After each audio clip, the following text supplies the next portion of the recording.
Bismillahirrahmanirrahim. Assalamualaikum warahmatullahi wabarakatuh. Salam sejahtera buat kita semua. Adik-adik mahasiswa dan mahasiswi yang saya banggakan, pertama-tama saya ucapkan selamat datang dan selamat bergabung dalam forum pembelajaran virtual mengawali kuliah semester ganjil tahun ajaran 2021-2022 untuk mata kuliah Bahasa Inggris Program Studi Perikanan Tangkap Fakultas Peternakan dan Perikanan Universitas Sulawesi Barat. Perkenalkan, saya sebagai dosen pengampu mata kuliah ini menyampaikan rencana perkuliahan atau yang biasa disebut dengan kontrak perkuliahan. Nah, selanjutnya saya akan memperkenalkan tim pengajar dari mata kuliah umum Bahasa Inggris Program Studi Perikanan Tangkap, yaitu yang pertama Bapak Dr. Arham Rani M.Hum, dan yang kedua saya sendiri Mas Riana SPD M.Hum. Untuk setengah semester pertama, yakni pertemuan pertama sampai pertemuan ke-8 atau sampai ujian tengah semester akan dihandle oleh saya, dan setengah semester berikutnya yaitu pertemuan ke-9 sampai pertemuan ke-16 atau sampai ujian akhir semester akan dilanjutkan oleh beliau, Dr. Arham Rani M.Hum. Deskripsi mata kuliah.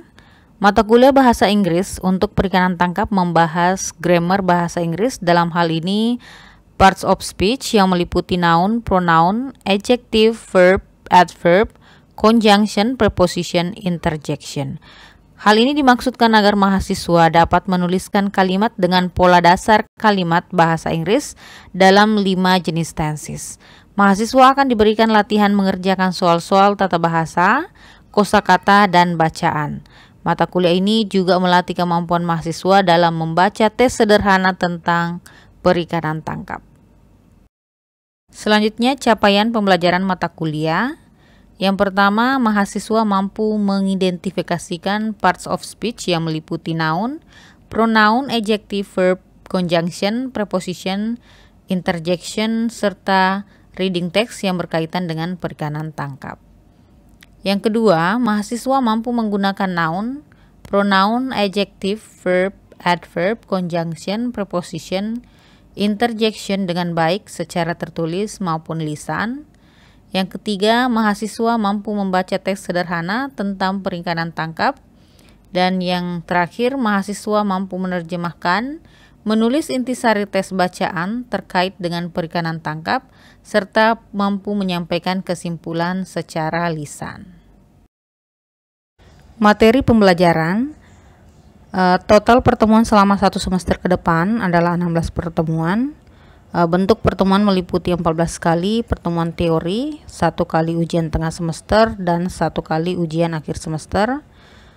Seperti yang saya bahasakan tadi, untuk setengah semester pertama, yakni pertemuan pertama sampai ujian tengah semester, yaitu di pertemuan ke-8 akan dihandle oleh saya. Dan setengah semester berikutnya, pertemuan ke-9 sampai ujian akhir semester akan dilanjutkan oleh Bapak Dr. Arham Rani M.Hum. Jadi yang akan saya bahas di kesempatan ini adalah materi pembelajaran untuk pertemuan pertama sampai ujian tengah semester.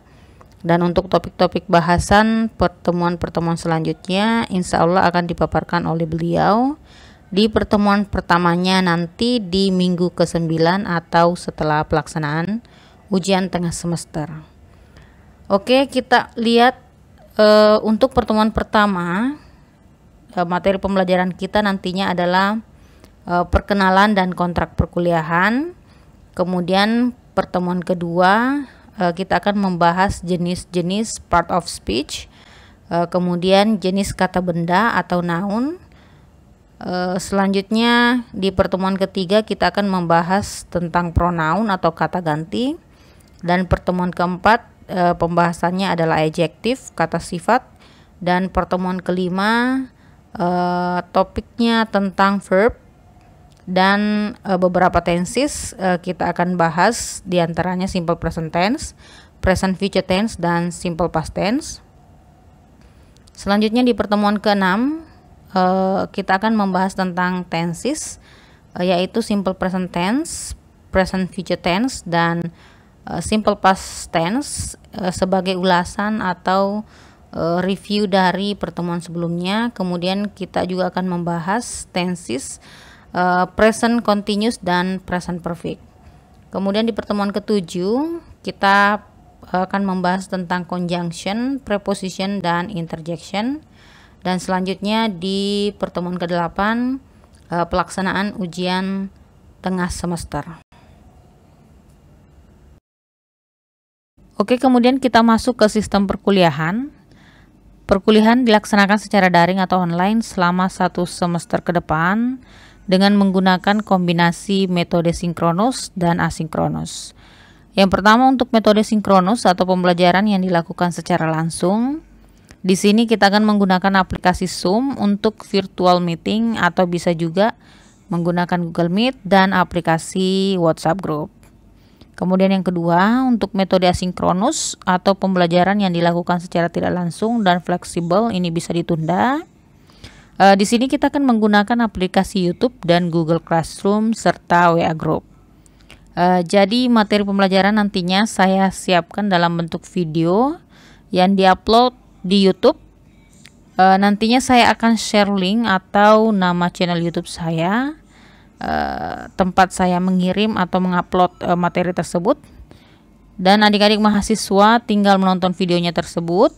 Setelah ditonton videonya, perlu untuk meninggalkan jejak dengan cara memberi komen agar bisa saya lihat atau tahu siapa-siapa yang telah mempelajari atau menonton materi tersebut sebagai bukti kehadiran dan keaktifan dalam perkuliahan. Kemudian selanjutnya aplikasi Google Classroom. Kita akan menggunakan Google Classroom untuk pemberian materi, diskusi, pengumpulan tugas, ujian, dan pengelolaan nilai. Selanjutnya untuk WA Group. Semua informasi-informasi terkait dengan pelaksanaan pembelajaran daring akan saya sampaikan di grup WA. Kemudian pengiriman materi atau link materi.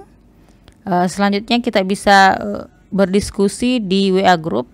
Teman-teman mahasiswa silakan memberikan pertanyaan-pertanyaan berkaitan dengan materi atau pelaksanaan pembelajaran kita di WA Group.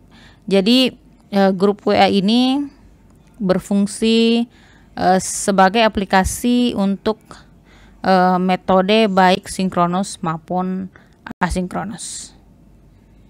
Oke, selanjutnya tata tertib perkuliahan. Ini hal yang penting untuk adik-adik mahasiswa perhatikan. Pertama, dosen dan mahasiswa melaksanakan pembelajaran daring sesuai jadwal perkuliahan yang ditetapkan. 2. Kehadiran dalam perkuliahan sama dengan atau di atas 80%. Ini ekuivalen dengan 13 pertemuan sebagai syarat mengikuti ujian tengah semester atau ujian akhir semester. 3. Toleransi keterlambatan masuk perkuliahan, dalam hal ini kelas virtual, sama dengan atau kurang dari 15 menit. Yang keempat, tidak masuk tanpa izin maka dikategorikan tidak hadir.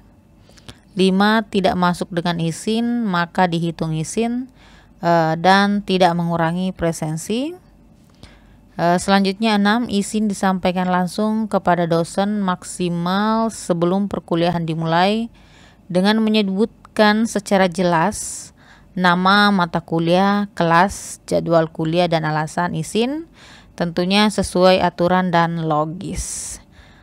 Selanjutnya, mahasiswa yang tidak mengikuti ujian tengah semester dan atau ujian akhir semester dinyatakan tidak lulus. Etika atau sopan santun ini masih merupakan tata tertib perkuliahan yang terkait dengan nilai soft skill mahasiswa. Yang pertama, selama mengikuti kegiatan kuliah virtual, mahasiswa wajib menyalakan kamera. Ya, jadi kalau aplikasi Zoom atau Google Meet ini wajib on-kan kameranya, atau mengaktifkan fungsi video selama perkuliahan berlangsung sebagai bukti kehadiran dan keaktifan dalam mengikuti perkuliahan, kecuali terkendala sinyal dengan pemberitahuan sebelumnya kepada dosen. Jadi kalau adik-adik mahasiswa ada yang tinggal di daerah yang lumayan sulit dengan jaringan, harus ada pemberitahuan sebelumnya ya kepada dosen supaya kita kasih solusinya. Kemudian yang kedua, berpakaian rapi dan sopan dengan memperhatikan etika dan estetika ruangan pada saat menggunakan aplikasi virtual pembelajaran. Yang ketiga, bagi mahasiswa yang mengalami kesulitan mengakses link perkuliahan, wajib memberitahukan dosen sebelum perkuliahan. Kemudian yang keempat, mahasiswa tidak diperkenankan melakukan aktivitas lain pada saat mengikuti kuliah virtual, serta tidak dalam keadaan berkendara. Oke, ini saya tekankan tidak dalam keadaan berkendara. Terus aktivitas lain misalnya boleh minum, oke, tapi tidak bisa makan, dan aktivitas-aktivitas lain ya. Kemudian yang kelima, mengikuti perkuliahan dari awal sampai selesai. Dan yang keenam, memberikan respon dan komentar yang baik di grup WhatsApp ataupun di YouTube. Ini untuk grup WhatsApp juga harus memberikan komentar yang sopan ya, atau positif. Jangan terlalu banyak bercanda. Boleh bercanda tapi tetap yang sewajarnya. Oke. Selanjutnya, kriteria penilaian akhir. Untuk evaluasi perkuliahan mata kuliah umum bahasa Inggris, ada beberapa komponen yang akan kita nilai. Yang pertama, kehadiran dan sikap dengan kontribusi 30%. Kemudian tugas 30%. Ujian tengah semester, ujian akhir semester dengan bobot 40%. Kemudian setelah ditotalkan, maka kita akan menentukan nilai huruf dengan skala nilai seperti pada tabel, di mana Anda akan mendapatkan nilai A jika total dari komponen-komponen yang dinilai tadi itu mencapai jumlah sama dengan atau di atas 90.